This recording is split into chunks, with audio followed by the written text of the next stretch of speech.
근데 당뇨가 심한 사람들은 아무래도 혈관 질환이 생길 가능성이 많기 때문에 그 많은 또 개원의 의사분들 또 많은 의사들이 아스피린을 그냥 또 많이 써요, 쓰고, 그죠? 네, 많이 사용합니다. 연구가 또 따로 된 바가 있나요, 여기? 당뇨 환자들에 사실 대해서?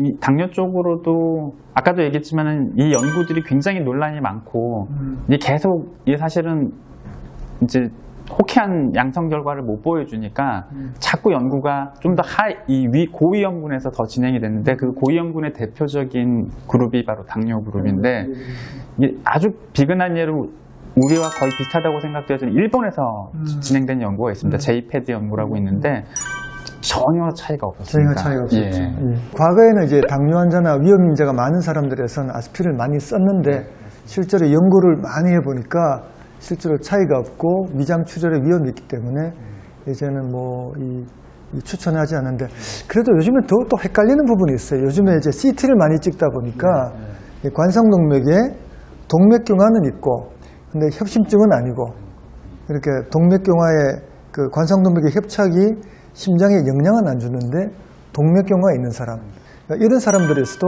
개원 가서 아스피린을 많이 쓰고 있거든요.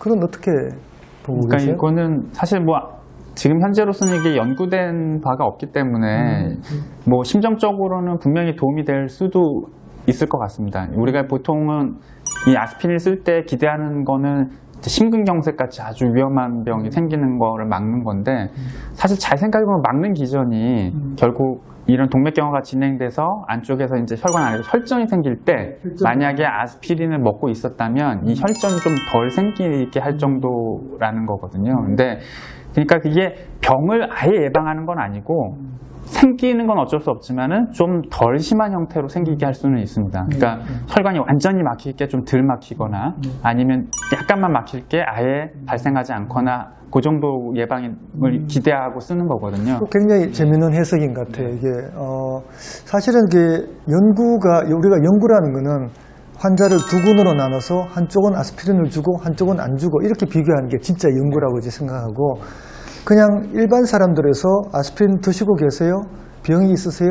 이렇게 물어가지고 하는 연구는 우리나라도 있고 아시아도 있는데 그 연구를 보면은 아스피린이 조금 효과가 있긴 한데 그닥 뭐 강한 효과는 아니고 대신에 이제 출혈은 좀 많이 생기고 그 반면에 스타틴이라고 콜레스테롤 낮추는 약은 굉장히 효과가 있었거든요. 그걸 보고 있느라 보니까 아까 이야기한 아스피린은 혈전을 막는 약이고 네. 동맥경화 막는 약은 스타틴이니까 네. 이게 더 효과가 있을 것이다. 그렇게 해석할 수 있겠네요. 그죠? 네, 저도 그렇게 믿고 있습니다. 근데 아스피린이 또 암을 예방한다는 말이 있어요. 네. 그 사실인가요? 어떻게 전문가는 아시겠지만 네. 한번 뭐 이제 대규모 등록 연구입니다. 등록 연구에서 아스피린을 먹는 군에서 그렇지 않은 군에 비해서 각각의 암에 조금씩 예방 효과가 있는 것처럼 보이고 이제 가장 강력하게 예방 효과가 있는 것처럼 보였던 게 이제 대장암입니다. 그러니까 뭐 기전은 설명을 못 하는데 이제 뭐 이제 가설 중에 하나는 이제 대장암이 생기고 초기에 이제 출혈이 사실 조금씩 나거든요, 대장암은. 근데 이제 아스피린을 먹고 있으면 그 출혈량이 꽤 많아집니다.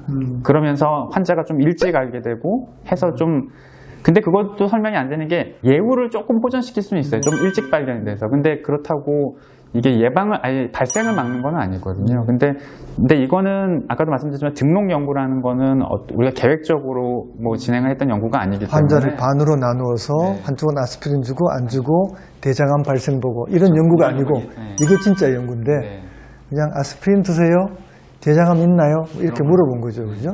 그런 연구에서는 차이가 나서 그래서 미국 가이드라인에서 일반인들은 뭐 암 발생 줄이기 위해서 아스피린 먹을 필요는 없고 없다.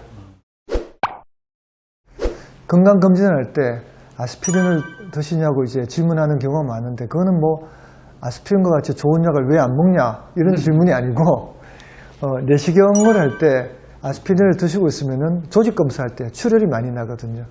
그래서 이제 아스피린 드시는 분들은 아스피린을 끊고 오셔야 된다. 보통 한 5일 정도 끊거든요. 끊고 오셔야 된다라는 의미에서 물어보는 거기 때문에 그거를 이제 내가 좋은 걸 안 먹고 있나 이렇게 고민하실 필요는 없습니다. 전 권 교수님 질문 하나 그러니까 아까도 얘기했지만 지금 일단 저희가 오늘 일단 1차 예방의 아스피린은 일단 효과가 불명확한 것 같습니다. 근데 문제는 이제 저희 외래 환자가 고혈압으로 이제 왔는데 이제 아스피린까지 같이 먹고 계신 분이에요. 뭐 다른 위험 인자는 없어서 근데 이미 이 환자가 이제 10년째 아스피린을 드시고 계세요. 그러면 이 환자한테 이제 어떻게 설명을 하시는지 필요 없으니까 당장 끊어라라고 하시는지 저는 끊습니다. 왜냐하면 저는 쓸데없는 약 쓰는 걸 굉장히 싫어하거든요. 정석은 사실 10년간 먹었고 출혈이 없었다면 그냥 먹는 것도 괜찮아요. 그런데 끊고 나서 불안해 하시는 분들도 있어요. 그럼 드시죠. 뭐 특히 뭐 부작용이 없었다면. 그러니까 이게 사실 여쭤본 이유가 이제 논문을 검색해 보면은 아스피린은 아주 약하게 혈관 질환도 예방을 하고 아주 조금 약하게 암도 예방하고 조금 출혈은 증가시키고 근데 이게 거의 비슷하기 때문에 이제 효과는 거의 없다 이렇게 판단을 하는 건데 이익과 손해가 거의 뭐 같다. 네. 근데 그 이익이나 손해가 전부 초반 3년 이내에 되게 결정이 된다고 합니다. 예. 그러니까 3년 정도가 지나가면 사실 먹어서 예방하는 효과도 거의 없고 출혈도 거의 없고 하기 때문에 뭐 이미 드시고 있었다 그러면은 저는 그냥 드시라고 합니다. 왜냐하면 블레임을 할 수가 있거든요. 환자가 나는 쓸데없는 약을 10년간을 먹었다라고 생각하게 할 수 있기 때문에 그렇게 좀 불안하거나 약간 뭐 신뢰관계가 좀 불확실한 경우는 제가 뭐 쓸데없는 약을 계속 드리는 경우도 있긴 해요.